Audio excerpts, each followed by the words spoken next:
Shalom und herzlich willkommen hier in Israel.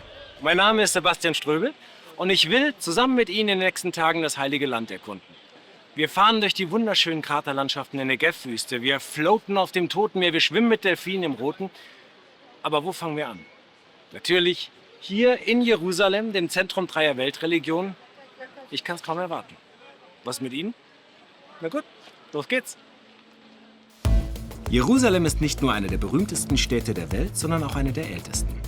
Auch wenn die Stadtmauer in ihrer heutigen Form, ebenso wie viele Gebäude, aus dem 16. Jahrhundert stammt, Jerusalem als Stadt ist viel älter.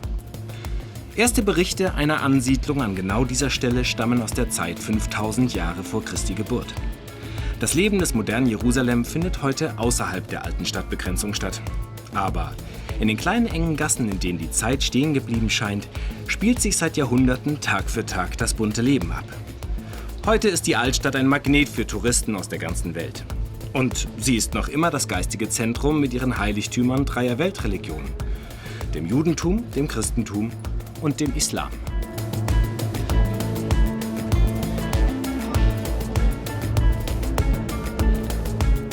Wir verlassen jetzt hier das arabische Viertel, das geht jetzt nahtlos ins christliche Viertel über.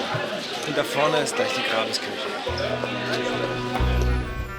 Natürlich entdeckt man die Altstadt zu Fuß, begegnet auf Schritt und Tritt religiösen Symbolen und lässt sich vom orientalischen Charme Jerusalems faszinieren. Das geht einfach nicht anders. Die Grabeskirche steht an dem Ort, an dem Jesus begraben gewesen sein soll. Für 6 christliche Konfessionen ist die Grabeskirche eine heilige Stätte. Wer, wann und wo in dieser Kirche beten darf, ist genau geregelt. Die Besitzverhältnisse sind aber dermaßen verworren und kompliziert, dass eine dringende Grundsanierung nahezu unmöglich scheint. Die Schlüsselgewalt für die Kirche liegt übrigens bei 2 muslimischen Familien, und das seit Hunderten von Jahren. Und genau so lange sind diese Familien als Schlichter gefragt. Denn immer wieder kam es zu Streitigkeiten zwischen den verschiedenen christlichen Konfessionen.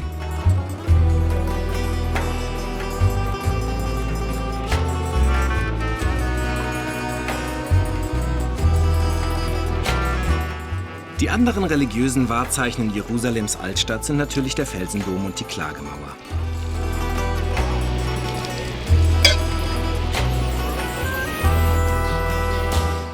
Die Klagemauer ist ein Ort des Gebets für Juden, allerdings auch frei zugänglich für jedermann.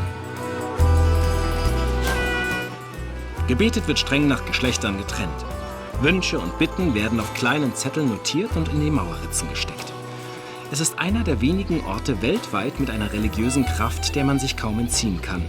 Trotzdem, oder eben gerade deswegen, steht dieser Ort seit Jahrhunderten auch im Fokus der Weltpolitik.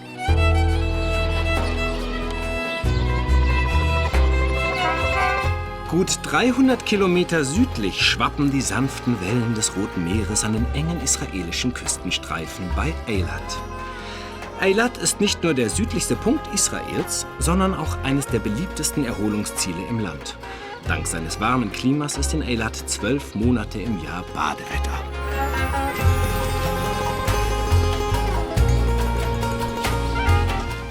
Und so geht es mitten im deutschen Winter ab ins Wasser zu einem Tauchgang auf der Suche nach Delfinen. Sie leben in einem großen Freiwassergehege inmitten eines Korallenriffs.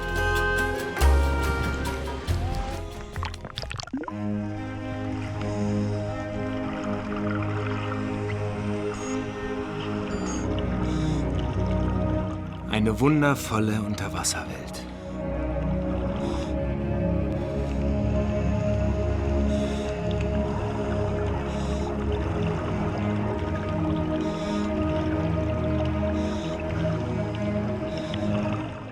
Delfine sind bekanntermaßen äußerst neugierig und so dauert es auch nicht lange, bis die ersten auf uns zuschwimmen. Sie wollen unbegrenzt wissen, wer sie da in ihrem Revier besucht. Es sind freie, wildlebende Delfine, die einfach ihren Spaß am Kontakt mit uns Menschen haben.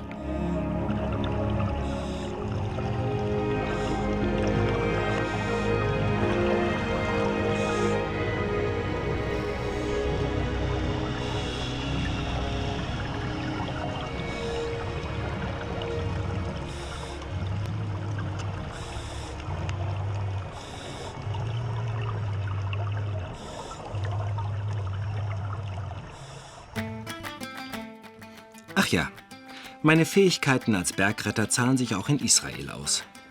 Mitten in der zerklüfteten Wüste Negev treffe ich mich mit Adam. Morgens um 5. Die Kühle des hereinbrechenden Morgens macht sich breit, man kann sie fast schmecken.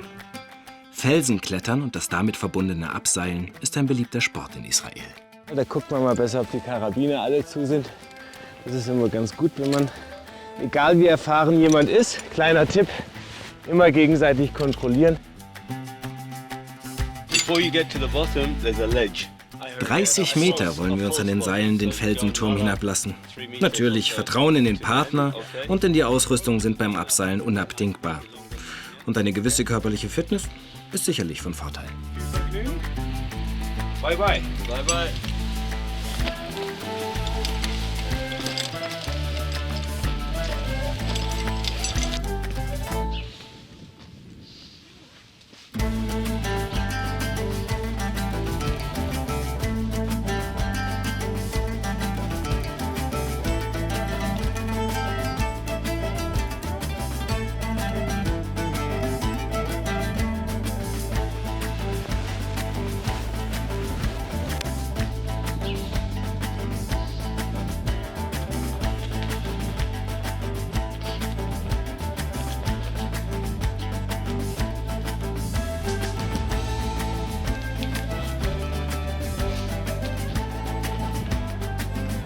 Is everything okay?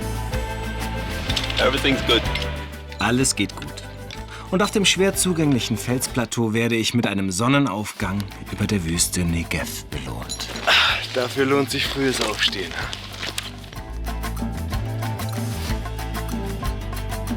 Und da ich nun sowieso schon früh aufgestanden bin und die Sonne, wie an fast allen Tagen hier scheint, machen wir uns auf in den Krater.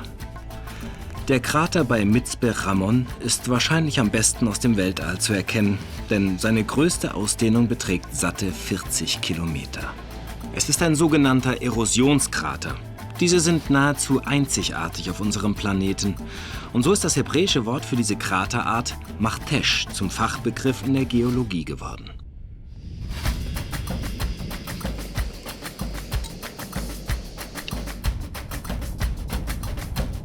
Ich bin dankbar, die Schönheit unserer Erde hier erfahren zu können.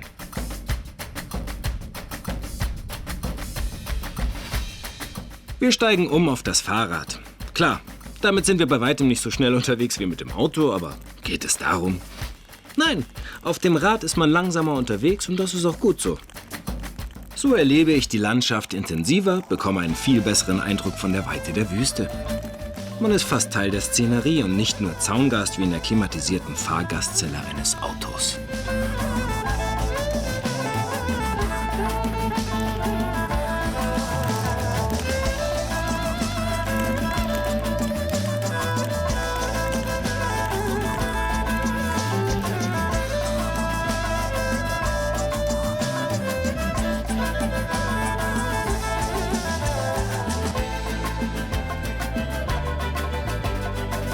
Unsere nächste Station ist der Kibbuz Keturah mit einer ganz besonderen Palme.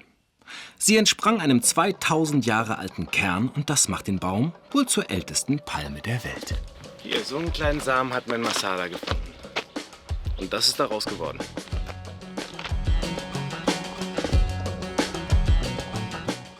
Yuval führt uns herum und schnell wird mir klar, heutzutage haben die Kibbuzim nicht mehr unbedingt etwas mit Landwirtschaft zu tun.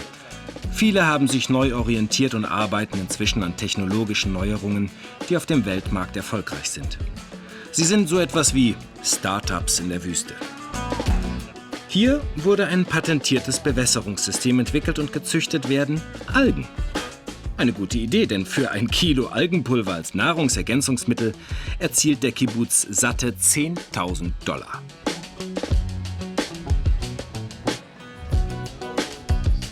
Shimon lebt und arbeitet im Künstlerkibbuz Neotz Madar. Er ist Schreiner und stellt Möbel wie diese Bank in reiner Handarbeit her. 2 Wochen braucht er für ein Stück, aber die Kunden schätzen die solide Qualität von Shimons Arbeit. Jedes seiner Produkte ist ein echtes Unikat und ja, ein Kunstwerk.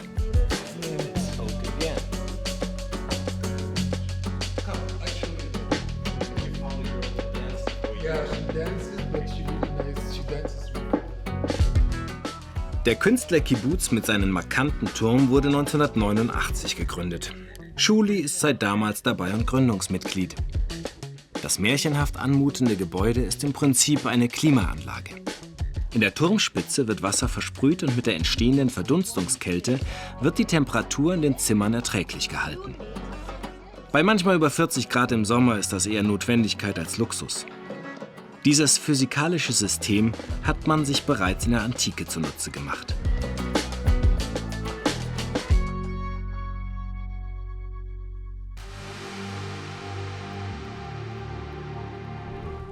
Ein Abstecher zu Fuß in die Wüste. Einsamkeit, Ruhe, Erhabenheit. Hier ist man mit einem Mal ganz weit weg von unserer urbanen, technisierten, doch recht hektischen Welt. Mein Ziel ist der Ain Avdat Nationalpark. Ein steter Strom klaren Wassers hat hier einen tiefen Canyon in den Kalkstein gefräst. Zeit hat hier mit Ausnahme des Tag-Nacht-Rhythmus einfach keine Bedeutung. Eine unwirtliche Landschaft mit einem rauen, urzeitlichen Charme umgibt mich. Und was mich immer wieder fasziniert, ist das helle, klare Licht in der Negev. Es bringt die Farben geradezu zum Leuchten. Diese schroffe Landschaft lässt einen im Handumdrehen zur Ruhe kommen. Die Wüste macht einen fast demütig und ich bin dankbar, diesen Moment der Erhabenheit hier erleben zu dürfen.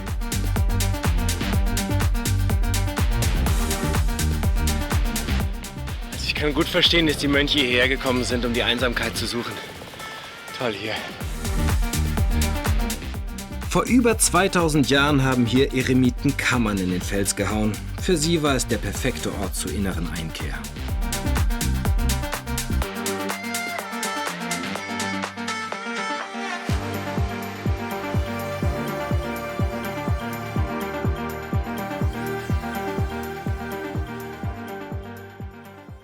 Wein wurde in Israel schon immer angebaut. Genau genommen seit der Antike. Und egal, wer hier das Sagen hatte, der Weinanbau kam nie zum Erliegen. Heute exportiert Israel Wein für über 20 Millionen Euro pro Jahr. Die Winzer setzen auf Qualität und das gelingt. Ich muss aufpassen, nicht den Tücken einer Weinprobe zu erliegen. And this is now the Desert Dessert Wine. Desert ja? Dessert. Das ist das, was wir gerade im Fass gesehen haben. Ayal Israel ist seit 20 Jahren Winzer aus Leidenschaft. Als er 1998 sein Weingut hier gründete, stieß er auf Weinbauterrassen aus der Antike. Und was damals geklappt hat, funktioniert auch heute, dachte Eyal. It's not heavy. No, it's not heavy. Nein, wirklich kein schwerer Wein. Aber ein Qualitätsprodukt. Und das mitten in der Wüste. Oh, this is great. Thank you.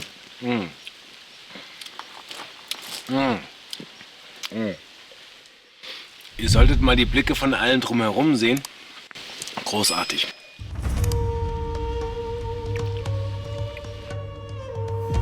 Ein Strand am südlichen Ende des Toten Meeres.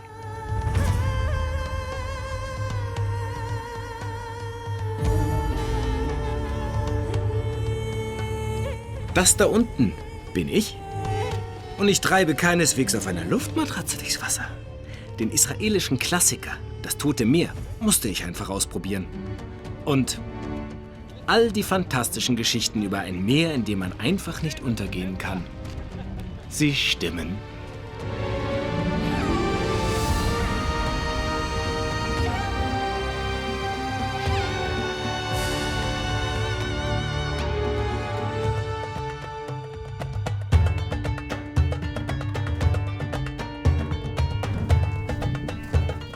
Tief Luft holen, ab auf den Bauch und durch einen kleinen Spalt zwängen. Denn in den Felsen befindet sich eine der größten Höhlen in Israel. Gott sei Dank bin ich da durchgekommen. Das ist vielleicht toll hier. Man muss sich überall durchkriechen und durchwinden. Irre. Einzigartig und extrem. Das sind die Attribute, die der Salzhöhle zugeschrieben werden. Und das ist nicht übertrieben.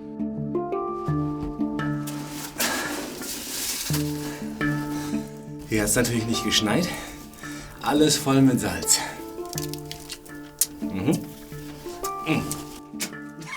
Oh, ist das salzig. Wow, weiter geht's. Oh. Diese Höhlen dürfen nur mit einem professionellen Guide betreten werden. Denn das Gewirr aus schmalen Gängen und engen Spalten kann für Ungeübte schnell zu einer tödlichen Falle geraten. Von Tel Aviv oder Jerusalem sind diese urzeitlichen Höhlen schnell zu erreichen. Und eine geführte Tour ist auf jeden Fall ein absolutes Highlight jeder Israelreise. How high is the 80 Meter. 80 Meter?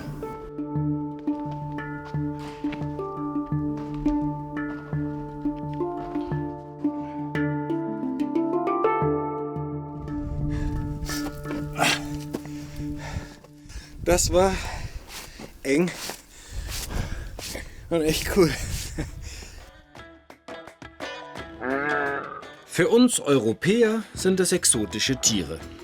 Doch in diesem Teil der Welt sind Kamele alltäglich. Und ein Ritt auf den manchmal doch störrischen Tieren ist ein schaukelndes Abenteuer. Einige ungeübte Kamelreiter werden bei diesem Wiegeschritt sogar seekrank. Ich kann es nachvollziehen.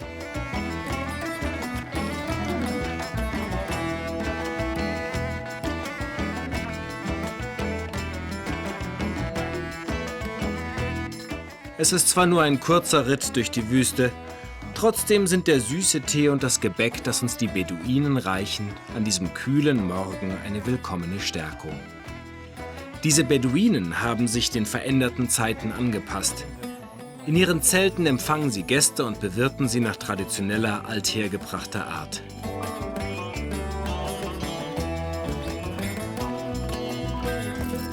Und wenn es dann ans Kaffeekochen geht, lerne ich, es geht auch ohne Kaffeemaschine. Der mischt das mit Kardamom und dieser Rhythmus, ne, das ist ein ganz besonderer Rhythmus, der für ihn und seinen Clan und seine Familie gilt. Und das bedeutet für die anderen, die gerade vorbeikommen am Zelt, dass sie eingeladen sind zum Kaffee trinken. Das heißt, die Clans, die hören alle an dem Klopfen, wer gerade zum Kaffee einlädt. Genau. Solch frischen Kaffee, handwerklich perfekt zubereitet, bekomme ich selten. Ein echter Hochgenuss.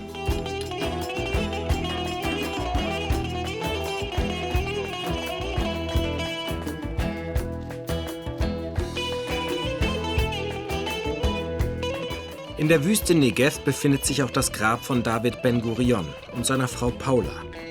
Ben-Gurion war ab 1948 erster Ministerpräsident des Landes, sozusagen der Gründer des modernen Staates Israel.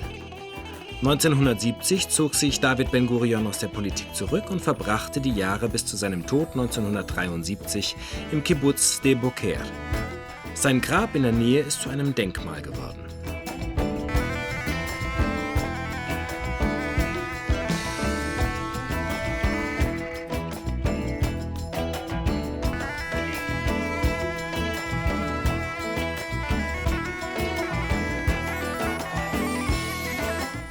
Der Timna-Park, nicht weit entfernt von Eilat, wirkt im ersten Augenblick auf mich wie eine gigantische Filmkulisse.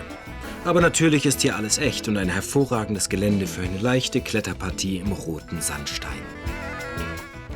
Menschen haben hier vor sagenhaften 7.500 Jahren Kupfer entdeckt und es aus dem Gestein gewonnen. Hier entstand das erste und somit wohl älteste Kupferbergwerk der Menschheitsgeschichte. Ron aus Texas lebt seit 40 Jahren in Israel. Er zeigt mir das Kupfer im Gestein. Für die Menschen der Antike ein wertvoller Rohstoff. Here, Sebastian, you can see the vein of copper that the ancient peoples were looking for. Great. Und ich habe das jetzt in groß. Die Überreste des antiken Bergwerks lassen erahnen, unter welchen Mühen hier gearbeitet wurde und welche Entbehrungen die Menschen auf sich nahmen. Bis irgendwann im Laufe der Geschichte die Mine aufgegeben wurde.